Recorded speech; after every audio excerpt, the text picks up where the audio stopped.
이게 체육 활동이 이제 그런 경우가 있어요. 뭐 태권도, 네. 권투 네. 이런 경우에는 자기 그 위험이 소반되잖아요. 네네. 그러니까 자기 위험을 어느 정도 부담을 해야 되는 거거든요. 근데 이거 같은 경우는 자기 위험을 어느 정도 감수했다고 하지만 강사가 너무 상태가 되게 안 좋은데 강압적으로 물에 그냥 집어넣어 버렸잖아요.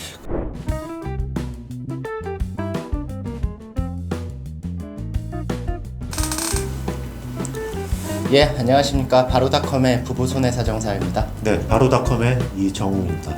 얼마 전 기사를 보니까 사채과 대학생이 뭐 실습 과정에서 이제 사망을 하게 된 거를 봤는데요. 네. 뭐 이 친구가 이제 스쿠버 다이빙을 실습을 했다고 합니다. 근데 이제 호흡기에 물이 들어오고 막 이러니까 나 못하겠다고 거절 의사를 표시를 했는데 강사가 그래도 들어가라. 라고 해서 결국에는 5분 만에 네. 이제 사망을 했다고 합니다. 그래서 이와 관련해서 보험금 지급 여부가 어떻게 될 것인지 한번 저희가 검토하는 그런 시간을 가져보도록 할 건데요. 결국엔 사망했으니까 사망보험금이 나가는 거잖아요. 그렇죠. 그때 이제 생명보험의 재사망과 손해보험의 이제 상해사망보험금이 어떻게 될 것인가 이걸 좀 여쭤보고 싶은데요. 그 전에 익사인가요? 아니면 예, 익사입니다. 익사예요? 예. 익사하면은 뭐 당연히 네네. 상해 요건에 해당될 거고, 네네네. 그리고 재해 요건에도 해당될 것인데, 네. 이제 문제는 이제 손해보험에서 네네. 문제가 되지 않을까 싶어요. 그러니까 뭐 생명보험에서 크게 문제가 되지는 네. 않잖아요. 고지의무만 아니면은. 네. 그러면 이제 손해보험에서는 왜 문제가 된다고 말씀하시는 거예요? 손해보험 이제 면책 약관에 네. 어떻게 되어 있냐면, 직업, 직무 또는 동호회 활동 목적으로 이제 그 행위로 인해서 이제 발생한 사고는 이제 보상하지 않는다고 되어 있는데, 네네.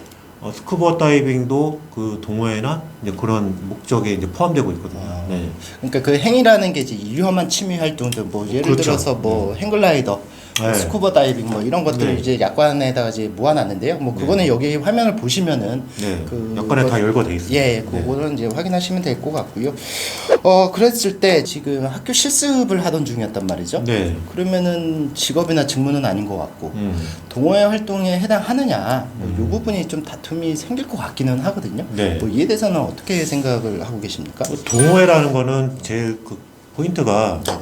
이제 취미, 기호가 같은 사람이 모였다라는 네. 점하고 또 하나는 그것이 반복적으로 네. 활동을 하는 경우를 말하는 거거든요. 네. 근데 이 부분은 실습이 동호회랑 좀 성격은 틀린 것 같아요. 네네. 그러면은 엄밀히 따지면 저희 생각은 동호회에 포함되지 않으니까 네. 보험회사가 보험금을 지급해야 될 것 같다. 라고 이제 같다인 거지 해야 된다는 그렇죠. 네. 아닌 거고 단정하기는 좀 힘들 그렇죠. 것 같아요. 뭐 저희가 이제 네. 정확한 사실관계는 잘 모르니까. 네.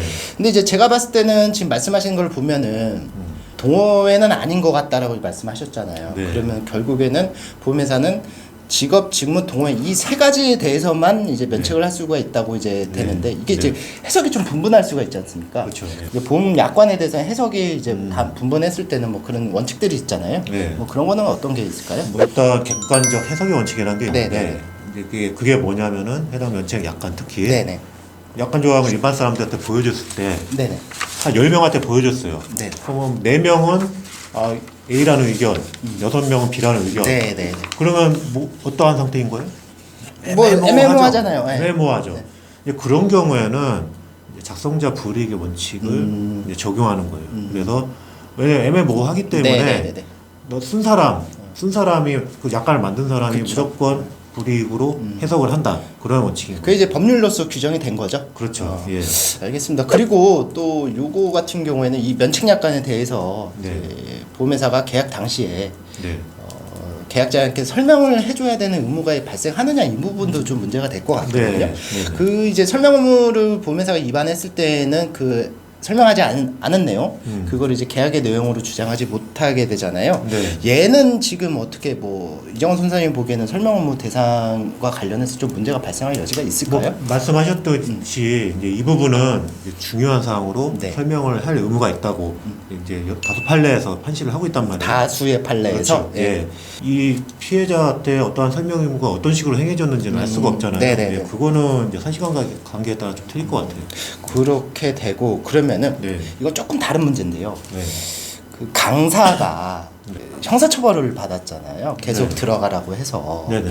그러면은 이 강사는 그 유가족에게 민사상 손해배상 책임의 발생은 어떻게 될까요? 뭐 당연히 형사처벌 받은 근거가 그 강사가 안전배려 의무를 네네. 위반했다는 거거든요. 그러면 민사상으로 당연히 그 안전배려 의무 위반에 대해서 손해배상 책임을 진단 말이에요. 네네. 뭐 배상 청구는 당연히 가능할 거고 이게 체육 활동이 이제 그런 경우가 있어요. 뭐 태권도, 네. 권투 네. 이런 경우에는 자기 그 위험이 소반되잖아요. 네네. 그러니까 자기 위험을 어느 정도 부담을 해야 되는 거거든요. 그래서 뭐 겨루기 하다 경기 규칙을 다 지킨 상태에서 겨루기 하다가 막 다쳤어요.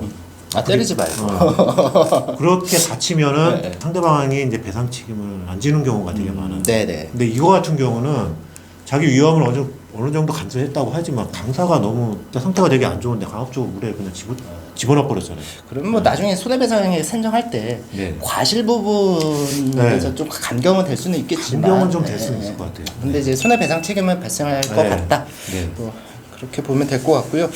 이 기사 내용을 이제 정확히 사실관계가 나오진 않아서 저희도 정확히 파악은 안 되는데요. 일단 지금 얘기 나눠본 바로는 생명보험에서는 크게 문제가 없지만 손해보험에서도 상해사망보험금 지급에 대해서는 가능할 것으로 보인다. 뭐 단정 지을 수는 없겠지만 네. 뭐 그렇게 이제 보이고요. 뭐 저희가 이제 다음 동영상에서는 이제 스쿠버와 관련해서 실제 저희가 법원을 통해서 다퉜던 내용을 한번 살펴보려고 합니다. 그러니까 이 보신 분들이 그냥 뭐 여기서 끝내지 마시고 다음 동영상도 저희가 업로드 빨리 할 테니까 그 동영상도 같이 보시기를 바랍니다. 자, 저희가 준비한 스쿠버 다이빙과 관련한 부분은 여기까지였습니다. 구독, 좋아요.